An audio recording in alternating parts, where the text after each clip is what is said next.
Hello guys, स्वागत है आपके अपने यूट्यूब चैनल में। जब भी कोई इन्वेस्टर जो होता है, यदि वो वैल्यू इन्वेस्टिंग की बात करता है और यदि कोई इन्वेस्टर किसी किसी कंपनी के शेयर के प्राइस को ओवर वैल्यूड या अंडर वैल्यूड जज करने की कोशिश करता है, तो वो इंट्रिंसिक वैल्यू को जरूर प्रेफर करता है। तो इसीलिए हम इस वीडियो में जानने की कोशिश करेंगे कि इंट्रिंसिक वैल्यू क्या होती है, वह इंट्रिंसिक वैल्यू को कैसे कैलकुलेट किया जाता है, वह इंट्रिंसिक वैल्यू को कैलकुलेट करने से क्या क्या एडवांटेजेस होते हैं। तो आइए वीडियो को शुरू करते हैं बिना किसी देरी के।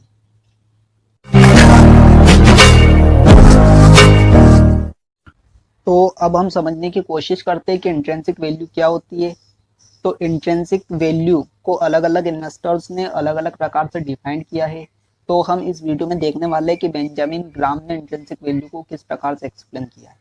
तो बेंजामिन ग्राम कहते हैं कि इंट्रिंसिक वैल्यू जो है वो किसी कंपनी के बिजनेस की वो फंडामेंटल वैल्यू होती है जो कि उस कंपनी के शेयर के प्राइस को ओवर वैल्यूड, अंडर वैल्यूड या फेयर वैल्यूड डिफाइन कर सकती है। इंट्रिंसिक वैल्यू को अलग अलग मेथड्स से कैलकुलेट किया जाता है, जैसे PE valuation model, sales growth rate. वो ऐसी बहुत सारी मेथड होती है जिससे इंट्रिंसिक वैल्यू को कैलकुलेट किया जाता है। इंट्रिंसिक वैल्यू जो होती है वो एनालिस्ट से एनालिस्ट तक वेरी करती है। यदि मैं किसी कंपनी के इंट्रिंसिक वैल्यू को कैलकुलेट करता हूँ तो उसकी इंट्रिंसिक वैल्यू अलग हो सकती है, और यदि कोई दूसरा उसी कंपनी की इंट्रिंसिक वैल्यू को कैलकुलेट करता है तो उसकी इंट्रिंसिक वैल्यू अलग हो सकती है, और यदि कोई तीसरा उसी कंपनी की इंट्रिंसिक वैल्यू को कैलकुलेट करता है तो उसकी इंट्रिंसिक वैल्यू अलग हो सकती है। और हम किसी की भी इंट्रिंसिक वैल्यू को गलत प्रूव नहीं कर सकते हैं। और इंट्रिंसिक वैल्यू कोई प्रिसाइज वैल्यू नहीं होती है, यह केवल एक एस्टिमेटेड वैल्यू होती है जिसे केवल हम अज्यूम कर सकते हैं कि कोई भी कंपनी फ्यूचर में कितनी ग्रोथ रेट से ग्रो कर सकती है, या फ्यूचर में किसी भी कंपनी की सेल्स ग्रोथ रेट क्या हो सकती है। यह केवल एक अजप्शन होता है, यह कोई एक प्रिसाइज वैल्यू नहीं होती। तो अब हम देखते हैं कि इंट्रिंसिक वैल्यू को कैसे कैलकुलेट किया जाता है। तो इंट्रिंसिक वैल्यू को अलग अलग वैल्यूएशन मॉडल के तहत कैलकुलेट किया जाता है, लेकिन इस वीडियो में हम बेंजामिन ग्राम के द्वारा दिए गए फॉर्मूले के तहत इंट्रिंसिक वैल्यू को कैलकुलेट करेंगे। तो बेंजामिन ग्राम के फॉर्मूले में हमें 3 रेशियो को पुट करना होता है। इसमें एक रेशियो ईपीएस होता है, वो दूसरा सेल्स ग्रोथ होती है। इन दोनों को हम फाइनेंशियल वेबसाइट जैसे मनी कंट्रोल व स्क्रीनर से निकाल सकते हैं। वह इसमें एक और रेशियो को हमें पुट करना होता है जो कि वाई होता है। वाई क्या होता है? तो वाई वाई जो ये एवरेज ट्रिपल ए ऑपरेंट बोल्ड यील्ड होती है जिससे हम इंटरनेट से निकाल सकते हैं। तो अब हम इंट्रिंसिक वैल्यू को कैलकुलेट करने के लिए एक कैलकुलेटर का उपयोग करेंगे जिसका नाम है इंट्रिंसिक वैल्यू कैलकुलेटर। और इस कैलकुलेटर की लिंक हमने डिस्क्रिप्शन में दे रखी है, आप वहां से इस कैलकुलेटर को डाउनलोड कर सकते हैं। तो आइए कैलकुलेटर को जल्दी से ओपन करते हैं। तो जैसा कि आप इंट्रिंसिक वैल्यू कैलकुलेटर में देख सकते हो कि हम किसी भी कंपनी की इंट्रिंसिक वैल्यू को अलग अलग वैल्यूएशन मॉडल के तहत निकाल सकते हैं, जैसे discounted cash flow valuation model, return on equity valuation, gram number valuation और प्राइस अर्निंग वैल्यूएशन। और इसके सिवा हम और भी कंपनी के फाइनेंशियल रेशियो कैलकुलेटर दे रखे, जैसे फाइनेंशियल रेशियो कैलकुलेटर से निकाल सकते हैं। या हम किसी म्यूचुअल फंड में एसआईपी करते हैं तो उससे सिस्टमेटिक इन्वेस्टमेंट प्लान कैलकुलेटर जो होता है। यदि हम किसी कंपनी में लमसम इन्वेस्ट करते हैं तो उसके लिए भी कैलकुलेटर होता है।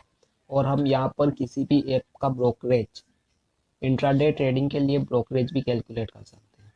तो आइए हम स्टार्ट करते हैं कि ग्राम नंबर वैल्यूएशन से किसी भी कंपनी की इंट्रिंसिक वैल्यू को कैसे कैलकुलेट किया जाता है। तो इसके लिए हमें मेनली यहाँ 4 रेशियोज को पुट करना होता है। इसमें सबसे पहले हमें किसी कंपनी के करंट शेयर प्राइस को पुट करना होता है, वह उसके बाद ईपीएस को पुट करना होता है जो कि बेसिकली अर्निंग पर शेयर होता है। फिर लास्ट 4 क्वार्टर्स का पुट करना होता है, मतलब 1 ईयर्स का। और फिर हमें एक्सपेक्टेड ग्रोथ रेट पुट करनी होती है नेक्स्ट 5 ईयर की, जो हम लास्ट 5 ईयर की ग्रोथ रेट को देखकर अज्यूम करते हैं।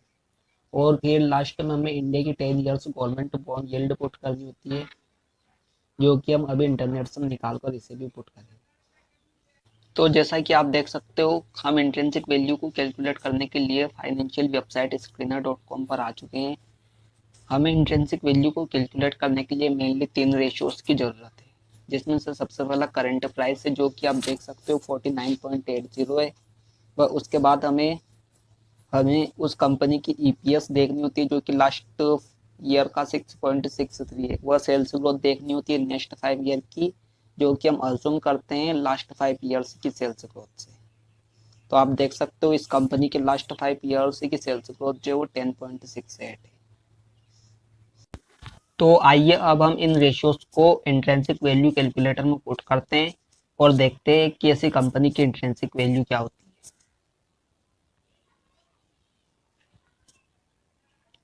तो इंट्रिंसिक वैल्यू को कैलकुलेट करने के लिए हमें सबसे पहले शेयर की करंट प्राइस लिखनी होती है। तो इस कंपनी की करंट प्राइस थी वो थी 49.80। उसके बाद हमें लास्ट 4 क्वार्टर का ईपीएस लिखना होता है। तो इस कंपनी का ईपीएस था 6.63। उसके बाद एक्सपेक्टेड ग्रोथ रेट लिखनी होती है नेक्स्ट 5 ईयर की, जिससे हम लास्ट 5 ईयर की ग्रोथ रेट से अज्यूम करते हैं जो होती है 10.68। लेकिन हम यहाँ मार्जिन ऑफ सेफ्टी के हिसाब से इसे 80% कैलकुलेट करेंगे। और हमें लास्ट में एक रेशियो और पुट करना होता है जो कि 10 ईयर्स गवर्नमेंट बॉन्ड यील्ड होती है। तो आइए इसे जल्दी से इंटरनेट से निकाल कर इसे भी पुट करते हैं। 10 ईयर्स गवर्नमेंट बॉन्ड यील्ड। तो जैसा कि आप देख सकते हो इस प्रकार का इंटरफेस खुलता है। तो आपको इसमें मेनली investing.com पर जाना है और इंडिया की 10 ईयर्स गवर्नमेंट बॉन्ड यील्ड को देखना है। तो जैसा कि आप देख सकते हो इंडिया 10 ईयर्स बॉन्ड यील्ड तो वो रिसेंटली में 5.78 है। तो इसे इंट्रिंसिक वैल्यू कैलकुलेटर में पुट करते हैं।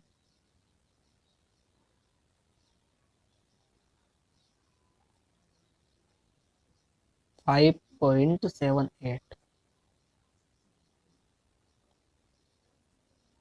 तो जैसा कि आप देख सकते हो कि एक ऐसी कंपनी जिसकी करंट शेयर प्राइस 49.80 हो और लास्ट 4 क्वार्टर का ईपीएस 6.63 हो और एक्सपेक्टेड ग्रोथ रेट को हम 8% एज्यूम करते हैं और इंडिया की 10 ईयर बॉन्ड यील्डिंग जो है वो 5.78 हो, तो ऐसी कंपनी की इंट्रिंसिक वैल्यू जो है वो 118.03 होती है। और अब हम लास्ट में देखते हैं कि इंट्रिंसिक वैल्यू को कैलकुलेट करने की क्या क्या एडवांटेजेस होते हैं। तो इंट्रिंसिक वैल्यू को कैलकुलेट करने का एडवांटेज ये होता है कि इससे हमें ये पता लगता है कि कोई भी कंपनी ओवर वैल्यूड है या अंडर वैल्यूड है। और इसका सेकेंड एडवांटेज ये होता है कि यदि हम वैल्यू इन्वेस्टिंग के अनुसार इन्वेस्टिंग करते हैं तो हमारे स्टॉक मार्केट में लॉसेस के बहुत कम चांसेस होते हैं। मैं उम्मीद करता हूँ कि आपको वीडियो पसंद आया होगा और यदि वीडियो पसंद आया हो तो वीडियो को लाइक शेयर व कमेंट जरूर करें। Thank you so much for watching this video.